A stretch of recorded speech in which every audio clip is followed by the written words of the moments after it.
Xin chào các bạn. Mùa này miền Tây quê mình bước vào cao điểm của mùa nóng. Cả nhà mình ai cũng uống nước vừa cơm, chẳng có chút khẩu vị nào. Ngoài vườn có dây bí đao tàn còn sót lại mấy trái bí già. Mình sẽ hái vô nấu một món ăn lạ miệng, cực kỳ thơm ngon mà lại thanh mát để đổi vị cho cả nhà. Từ trái bí đao già mình sẽ làm ra những sợi bánh canh bí đao trong xanh mềm mại, hòa quyện với nước dùng đậm đà cùng miếng giò heo béo ngậy, kết hợp thêm một ly trà bí đao nữa thì bao nhiêu cái nắng nóng cũng được xua tan. Các bạn hãy theo dõi mình nha.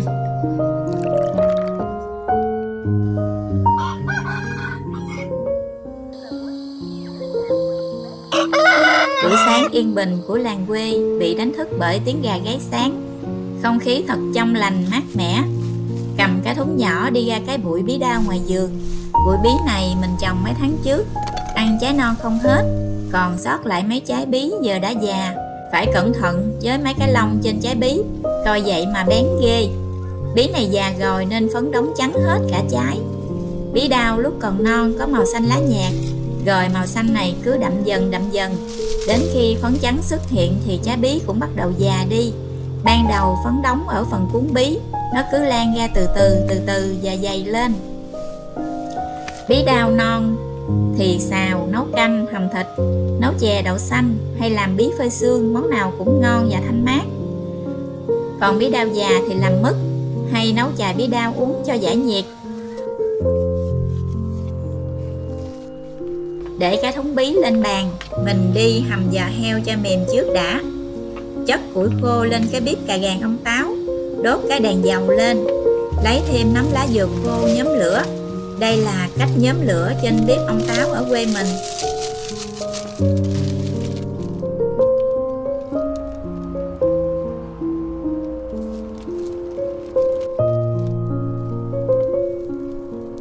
Giò heo mình mua ở chợ mang về cạo rửa, trụng qua nước sôi rồi rửa lại cho thật sạch. Mình sẽ hầm giò heo này cho đến khi mềm. Mình bắt tay qua gọt vỏ bí để nấu. Hôm nay mình nấu 2 món nên mình sẽ gọt 2 trái. Một trái nấu trà bí đao, một trái làm bánh canh. Gọt vỏ xong thì mình mang bí đi rửa cho sạch rồi để ráo nước.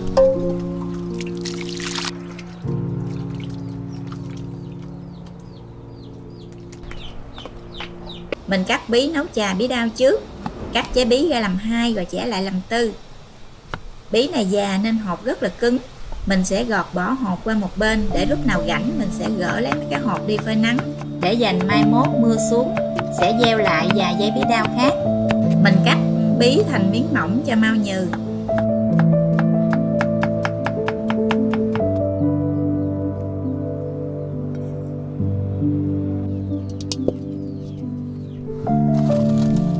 Bắt cái chảo lên bếp, cho đường phèn vào, thêm tí nước, nấu cho đường tan ra.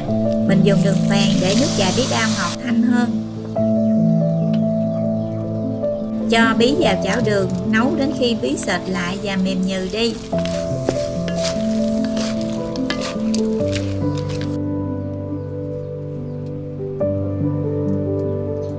Trái bí đao còn lại, mình để nguyên trái, bào thành từng sợi dài.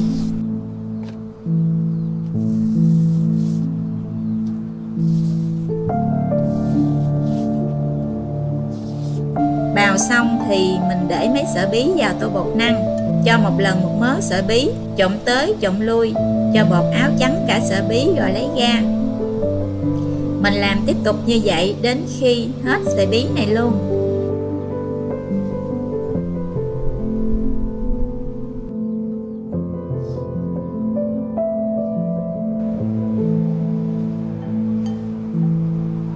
Bắt chảo lên bếp, đổ nước vào nấu cho sôi lên. Khi nước sôi, mình cho sợi bí đã lăn qua bột vào luộc cho chín. Mình luộc một lần một ít để các sợi bí tách rời, không bị dính đùm với nhau. Khi mấy sợi bí này trong lên, mình vớt ra để vào thau nước lạnh. Mấy sợi bí này luộc mau chín lắm, luộc chút xíu là xong.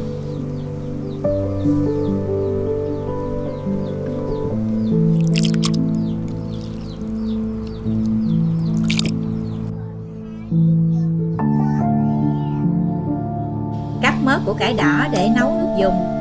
Củ cải đỏ tỉa bông tỉa qua để vô nồi nước dùng cho nó đẹp mắt. Sau đó mình cắt củ cải đỏ thành từng lát mỏng mỏng nấu cho mau mềm.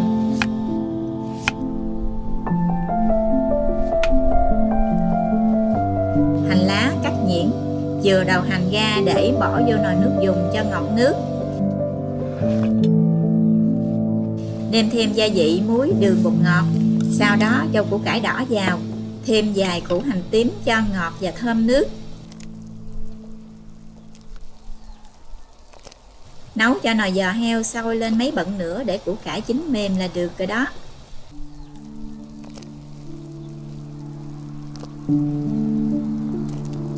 Đổ sợi bánh canh ra cái xề cho ráo nước, gấp bỏ ra tô. Sợi bánh canh có màu xanh nhẹ, sợi bánh dai trong vắt rất đẹp và ngon.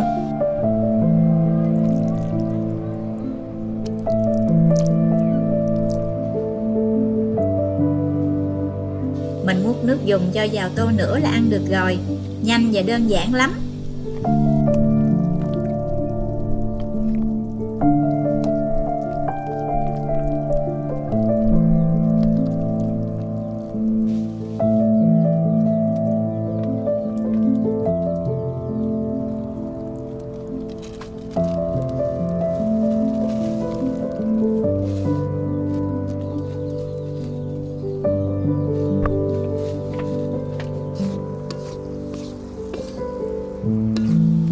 Chảo bí cũng đã sệt lại, mềm nhừ.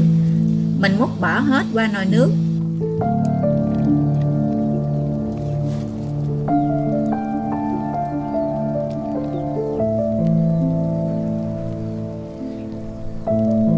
Cho thêm chừng nửa chén trà lá vô nồi bí. Thêm một trái lớn quả nấu cùng cho thơm và thanh nhiệt.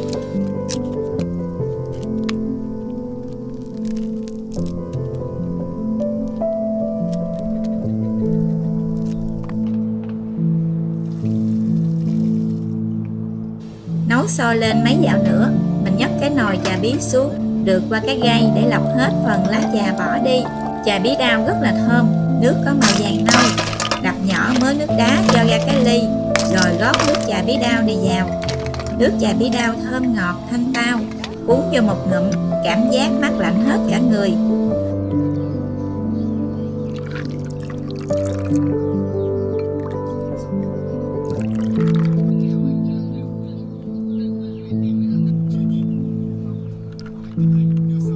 Uống nước trà bí đao, thưởng thức thêm tô bánh canh bí đao giò heo, bạn sẽ cảm nhận được sự thanh tao, tinh tế với sợi bánh canh mỏng, nhẹ, dai dai, kết hợp với nước dùng ngọt thanh, giò heo mềm thơm, béo ngậy, tạo nên một cảm giác tuyệt vời khó quên. Cảm ơn các bạn đã theo dõi. Chúc các bạn nhiều sức khỏe, nhiều niềm vui trong cuộc sống. Xin chào tạm biệt.